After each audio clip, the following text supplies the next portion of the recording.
Hello बच्चों। चलिए आज की स्पेशल टॉपिक में हम 12वीं केमिस्ट्री या बीएससी फर्स्ट ईयर केमिस्ट्री के टॉपिक रासायनिक बलगति के अंतर्गत आज हम लोग जो है शून्य कोटि की अभिक्रिया, जीरो ऑर्डर रिएक्शन जिसको बोलते हैं, शून्य कोटि की अभिक्रिया के बारे में पढ़ते हैं। और उसके लिए हम लोग समाकलित दर समीकरण की व्युत्पत्ति करेंगे, डेरिवेशन करेंगे। ठीक है, तो देखिए शून्य कोटि की अभिक्रिया क्या होता है कि जीन है ना, जीन अभिक्रियाओं की क्रियाविधि है ना, सॉरी, जीन अभिक्रियाओं की अभिक्रिया की जो दर होती है वो अभिकारक की सांद्रता पे क्या बोल रहे हैं, अभिकारक की क्या बोल रहे हैं, सांद्रता पर निर्भर नहीं करती है। उसे हम लोग क्या बोलते हैं, शून्य कोटि की क्या बोलते हैं, अभिक्रिया कहते हैं। अर्थात हम ये बता सकते हैं कि अभिक्रिया की जो दर होती है वो अभिकारक की प्रारंभिक सांद्रता के शून्य घात के क्या होती है, समानुपाती होती है। समझ में आई है? तो इसको हम लोग डेरिवेशन से समझेंगे अच्छे से। ठीक है, इसको अच्छे से करिएगा। ये क्वेश्चन बहुत बार पूछा गया है और 12वीं बोर्ड की परीक्षा में तो ये 3 नंबर का आता है। देखिए समाकलित दर समीकरण। अब मान लो कि बात मेरे पास एक शून्य कोटि की अभिक्रिया है ए, आफ्टर रिएक्शन मेरे पास बी। ठीक है, आफ्टर रिएक्शन बी। ठीक है, ये जो ए है वो क्या है मेरे पास, वो है मेरे पास अभिकारक है जिसको हम लोग बोलते हैं रिएक्टेंट बोलते हैं। और बी को हम लोग क्या बोलते हैं, उत्पाद। उत्पाद मतलब हो जाएगा आपका प्रोडक्ट हो जाएगा। क्या हो जाएगा, प्रोडक्ट। अब इसी को ध्यान से देखना, इसी को ध्यान से समझिएगा। क्या होता है कि जो ये ए है, ए माना ये ए है, ए की प्रारंभिक सांद्रता क्या है, ए मोल पर लीटर है। मान लो स्टार्टिंग जब हुआ अभिक्रिया तो ए की जो अभी है ना, ए की जो प्रारंभिक सांद्रण है या प्रारंभिक सांद्रता है वो क्या है, ए मोल पर लीटर है ना। लेकिन टी समय के पश्चात क्या करेंगे हम लोग, टी समय के पश्चात जो है ये ए का जो होता है वो ए एक्स माइनस मोल में क्या करता है, वो परिवर्तित हो जाता है या उत्पाद में बदल जाता है। या हम बोल सकते हैं कि टी समय के पश्चात जो है ये ए की है ना, ए की सांद्रता जो है वो क्या हो जाती है, ए माइनस एक्स, ये हो जाती है मोल पर, क्या हो जाती है, मोल पर लीटर हो जाती है। क्या हो जाती है, मोल पर लीटर हो जाती है। तो इसी को अपन को अच्छे से समझिएगा। अब देखते हैं कैसे आपकी इसका डेरिवेशन होता है ना। ठीक है, आगे देखो किस प्रकार से होता है, आगे डेरिवेशन करते हैं। चलिए तो देखिए क्या होता है ध्यान से, है ना। शून्य घात के क्या होता है वो, है ना, समानुपाती होता है। तो अपन इसको ऐसे लिख सकते हैं क्या, देखिए ध्यान से, dx अपॉन क्या हो जाएगा, dt हो जाएगा, है ना। और ये हो जाएगा a माइनस एक्स की पावर 0। यही है, देखो देखो जीरो घात के क्या होता है, ये समानुपाती होती है अभिक्रिया की दर। इसको इस प्रकार से लिख सकते हैं, dx अपॉन क्या हो जाएगा, dt। इसको हटा देंगे तो इक्वल हो जाएगा, कांस्टेंट आ जाएंगे तो यहाँ पर के लगाएंगे, जीरो है ना, जीरो रिएक्शन है तो यहाँ पर के नॉट लगा देंगे और ये हो जाएगा a माइनस एक्स नॉट। जहां पर ये के क्या है, के नॉट क्या है, ये जो के नॉट है वो है शून्य, है ना, शून्य कोटि का अभिक्रिया की क्या है, ये वेग स्थिरांक है। क्या है, वेग स्थिरांक है। क्या बोलेंगे इसको हम लोग, वेग स्थिरांक बोलते हैं। समझ में आया? अब आपको पता है, क्या पता है, देखो dx अपान क्या हो जाएगा, dt बराबर क्या हो जाएगा, के नॉट। क्या हो जाएगा, के नॉट। क्यों के नॉट होगा, अब ये जो आपको दिख रहा है बंदा, आपको पता है ना x के ये क्या होता है, 1 होता है। तो उसी प्रकार क्या हो जाएगा, a माइनस एक्स जो नॉट है वो क्या हो जाएगा, 1 हो जाएगा। तो यहाँ पर अपन क्या रखेंगे, 1 रखेंगे, तो रखने की जरूरत नहीं है। चलो इसको हम लोग समीकरण नंबर 1 दे देते हैं। अब क्या करेंगे, समीकरण 1 को हम लोग क्या करते हैं, समीकरण 1 को हम लोग पक्षांतर करते हैं।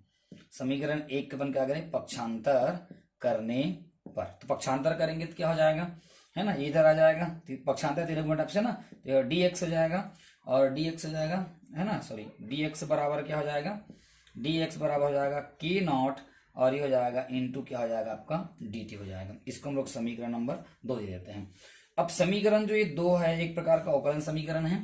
इसको हम लोग क्या करेंगे, समीकरण 2 का हम लोग क्या करेंगे, समाकलन करेंगे। समीकरण 2 का क्या करेंगे, समाकलन करने पर तो इंटीग्रेशन क्या हो जाएगा, dx बराबर क्या हो जाएगा, के नॉट, कांस्टेंट का इंटीग्रेशन नहीं होता है, और ये हो जाएगा आपका क्या हो जाएगा, आपका dt हो जाएगा। यहाँ तक समझ में आ गया, यहाँ तक समझ में आ गया। देखिए किस तरह से करना है। ठीक है, चलिए तो हमको समीकरण मिला था dx, समाकलन dx बराबर के नॉट और आपका dt। ठीक है, अब जैसे dx का इंटीग्रेशन ये हो जाता है x होता है और ये आपका के नॉट इंटू, जब इसका dx का x हो रहा है तो dt का क्या हो जाएगा, टी हो जाएगा, और कांस्टेंट हटने पर हम लोग सी लगा देंगे। सी बराबर, अब यहाँ पर सी क्या है, सी बराबर हम लोग करेंगे समाकलन, है ना, इसको हम लोग बोलते हैं समाकलन स्थिरांक बोलते हैं, या कांस्टेंट रहेगा। ठीक है, याद समझ में आ गया कैसे करना है। ये क्वेश्चन नंबर जो है हमारे पास क्या मिल गए, हमारे पास 3 मिल गए। अब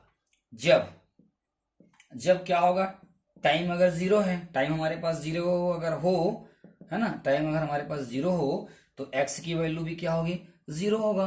क्या करेंगे, 0 होगा। अब इस वैल्यू को समीकरण क्या करेंगे, है ना, इस वैल्यू को समीकरण 3 में पुट कर देंगे। तो पुट करेंगे तो x का कितना हो जाएगा, 0, k नॉट हो जाएगा, इंटू टी के जगह में क्या आ जाएगा, 0 आ जाएगा, प्लस क्या आ जाएगा, c। तो 0 बराबर, इसको उन्हें इंटू करेंगे तो क्या है, 0 आएगा, ये आपका प्लस c आएगा। तो यहाँ पर ये कि c आएगा, तो 0 का मान कितना, सॉरी c का मान कितना आ गया, 0। अब ये c का मान जो निकला हुआ है, ये इक्वेशन नंबर क्या है हमारे पास, 4 है।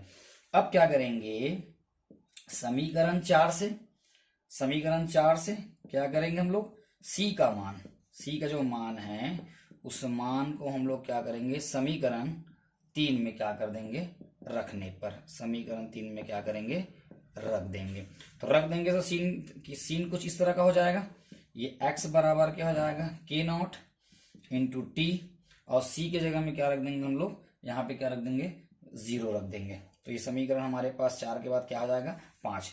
बस, तो ये x इक्वल टू क्या हो जाएगा, है ना, k नॉट और इंटू क्या हो जाएगा, t, 0 को छोड़ देना। हमको निकालना है क्या है, k नॉट निकालना है, तो k नॉट बराबर क्या हो जाएगा, x अपान क्या हो जाएगा, t। यही 0 ऑर्डर रिएक्शन के लिए क्या है, समाकलित दर समीकरण है।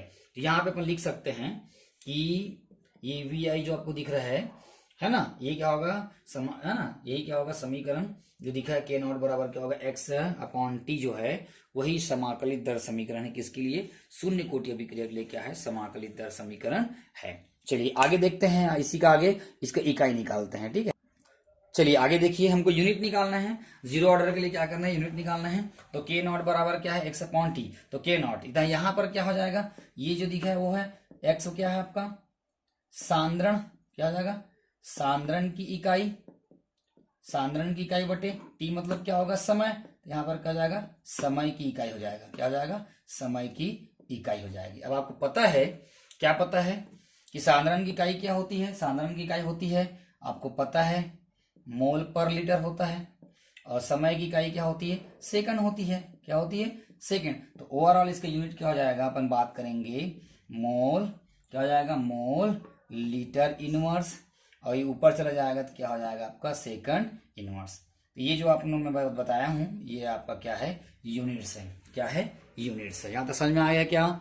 चलिए अब आगे देखते हैं, इसी का आगे देखते हैं। ठीक है, अब देखिए क्या होता है कि शून्य कोटि के अभिक्रिया के लिए अर्धायुकाल, अर्धायुकाल मतलब टी हाफ दिख रहा है। ठीक है, तो किसी अभिक्रिया का अर्धायुकाल वह समय है जिसमें किसी अभिकारक का प्रारंभिक सांद्रण जो है वो घट कर क्या हो जाती है, आधा हो जाती है, घट कर क्या हो जाती है, आधा। इसे हम लोग क्या बोलते हैं, टी हाफ से दर्शाते हैं। या यूं ही बोला जाए कि आधी अभिक्रिया क्या हो जाती है, पूर्ण हो जाती है, आधी अभिक्रिया क्या हो जाती है, पूर्ण होती है। तो इसको अपन ऐसे भी लिख सकते हैं, अतः क्या करेंगे, x की वह क्या था, a था, तो आधी बोल रहे हैं मतलब a/2 हो जाएगा, और t बराबर क्या हो जाएगा आपका, t बराबर हो जाएगा t हाफ हो जाएगा, क्या हो जाएगा, t हाफ।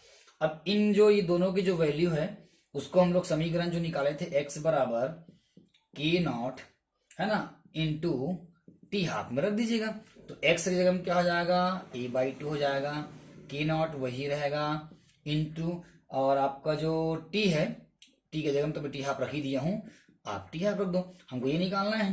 तो ये टी हाफ इक्वल टू क्या हो जाएगा, टी हाफ इक्वल टू क्या हो जाएगा जी, इसको इधर ले आओ, तो ये हो जाएगा ए, ये जो है ए इधर आ जाएगा, और ये इंटू में चला जाएगा, डिवाइड में है वो 2, और हो जाएगा आपका के नॉट, क्या जाएगा, के नॉट। अब ये जो 2 के नॉट जो है ये एक प्रकार का क्या है, कांस्टेंट है, क्या है, कांस्टेंट मतलब एक नियतांक होता है। अब जब नियतांक हट जाएगा तो प्रोपोर्शनल का साइन लग जाएगा, ये देखो ये हट गया, तो ये इसके लिए क्या आ जाएगा, ये आ जाएगा, और ये का ये आ जाएगा। ठीक है, ये इस तरह से देखो मैंने यहाँ पे किया है, ये निकालना था। तो कभी कभी पेपर में पूछता है शून्य कोटि अभिक्रिया के लिए अर्धायु काल ज्ञात कीजिए, तो आपको इतना आपको लिखना पड़ेगा, इतना आपको बताना पड़ेगा। ठीक है, तो इस तरह से ये शून्य कोटि अभिक्रिया हो गई, इसको आप याद कर लेना, बहुत इंपॉर्टेंट है। ठीक है, थैंक यू।